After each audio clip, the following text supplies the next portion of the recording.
आज Doubtnut app download करें। Doubtnut पर अपने सभी गणित, रसायन विज्ञान, भौतिक विज्ञान और जीव विज्ञान के डाउट्स का करो सफाया।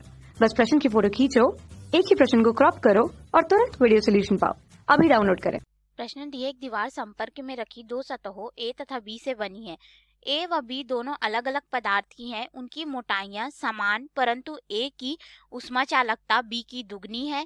ताप की स्थायी अवस्था में दीवार के सिरों का जो तापांतर है वह हमें 60 केल्विन दिया गया है। तब सतह ए के सिरों पर जो तापांतर होगा उसका मान हम लोग को यहाँ पे ज्ञात करना है। तो आइए हम लोग इस प्रश्न को यहाँ पे हल करते हैं और इसके मान को ज्ञात करते हैं।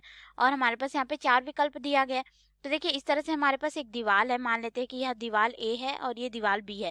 ये दोनों आपस में जुड़े हुए हैं।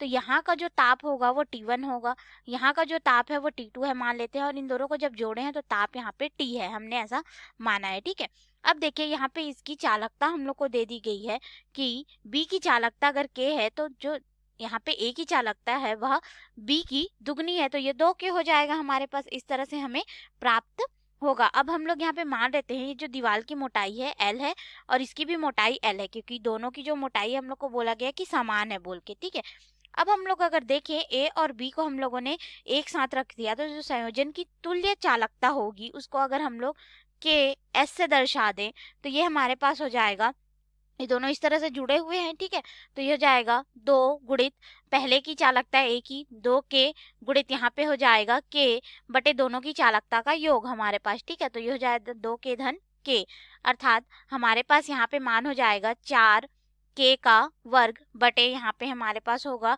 3K। तो K से K का वर्ग एक कट जाएगा, अर्थात जो संयोजित हम लोग के पास चालकता आ जाएगी या तुल्य चालकता KS, इसका मान हो जाएगा 4/3 के हमें प्राप्त होगा। अब हम लोग को यहाँ पे देखना है, देखो ये जो ताप हम लोग को दिया गया है, ठीक है, तो ए के सिरों का ताप हम लोग को ज्ञात करना है। इन दोनों के मध्य जो तापांतर है उसका मान हम लोग को 60 केल्विन दिया गया है।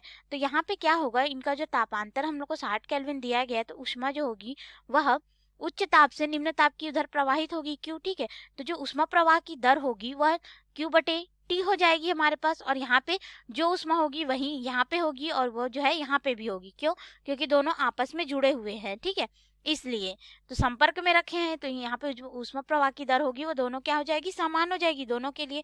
तो हमारे पास यहाँ पे हो जाएगा ऊष्मा प्रवाह की दर Q/T बराबर है, अगर हम लोग देखें तो जो संयोजन से, ठीक है, हमें यहाँ पे संयोजन से प्राप्त हो रहा है तो S लिख देते हैं, और Q/T यहाँ पे हो जाएगा चालक A के लिए, क्योंकि हमें चालक A के सिरों का यहाँ पे ज्ञात करना है। ठीक है, कि कितना यहाँ पे ताप होगा। तो देखिए हमारे पास यहाँ पे जो संयोजन के लिए चालकता आई है उसका मान है 4/3K और यहाँ पे हो जाएगा क्षेत्रफल गुणित ए हो जाएगा। ठीक है, और यहाँ पे हम लोग को तापांतर मिलेगा। ठीक है, तो ये जो तापांतर होगा ये अगर हम लोग देखें तो वो कौन सा तापांतर होगा हमारे पास, T1 ऋण T वाला तापांतर होगा, ये वाले सिरे का, जिसका मान हम लोग को 60 केल्विन दिया गया है। तो हम लोग यहाँ पे रख देंगे 60 और बटे में फिर हमारे पास हो जाएगा ये जो दीवार की दूरी है बटे पूरे दीवार को जब संयोजित किए तो जो दीवार की मोटाई आई हमारे पास ये हो जाएगा 2L, क्यों, क्योंकि यहाँ पे देखिए L इसका है और L इसका है, दोनों आपस में जोड़ करके 2L हो जाएंगे। अब ये हमारे पास बराबर हो जाएगा जो चालक A है उसके लिए। ठीक है, तो उसके लिए हमारे पास यहाँ पे चालकता जो है 2K है गुणित क्षेत्रफल जो है A है, और हमारे पास यहाँ पे जो तापांतर आएगा उसको हम लोग को निकालना है, यानी कि हम लोग को यहाँ पे T1 ऋण T का मान जो है निकालना है, क्योंकि देखो तापांतर हम लोग को जो दिया गया है T1 ऋण T2 का मान हम लोग को 60 केल्विन दिया गया था। ठीक है, तो ये पूरे संयोजन के लिए हो रहा था हमारे पास। अब ये हो जाएगा बटे में हमारे पास दीवार की जो मोटाई है तो उसकी मोटाई कितनी है हमारे पास L। ठीक है, अब हम लोग इसको आगे हल करेंगे तो देखिए यहाँ से क्या हो जाएगा, चालकता K और K कट जाएगा, क्षेत्रफल समान है अर्थात ये भी कट जाएगा। और फिर हमारे पास यहाँ पे अगर देखें तो देखो हम लोगों ने यहाँ पे जो तापांतर के रूप में लिखा था तो इसको भी हम लोग डेल टी के रूप में दर्शा सकते हैं। तो यहाँ से L और L कट जाएगा। अब हम लोग आगे हल करेंगे तो ये 2 से 1 बार में और ये 2 से 2 बार में। ठीक है, और यहाँ से 2 और यहाँ से 2 कट जाएगा तो हमारे पास जो मान बचेगा जहाँ पे हम लोग को ये जो इसका मान हम लोग लिख देते हैं डेल टी के रूप में, इसका मान हम लोग को ज्ञात करना होगा किसके लिए, दीवार जो है A के सिरों के लिए। ठीक है, तो हमारे पास यहाँ पे मान देखिए क्या हो जाएगा, 1/3 गुणित 60 बराबर यहाँ पे हमें प्राप्त होगा डेल टी ए के रूप में, और यह हो जाएगा 3 से 1 बार में, और यह हो जाएगा 20 बार में। अर्थात हमारे पास जो दीवार आएगा उसके सिरों पे जो तापांतर आएगा वो कितना हो जाएगा, 20 केल्विन हमें प्राप्त होगा।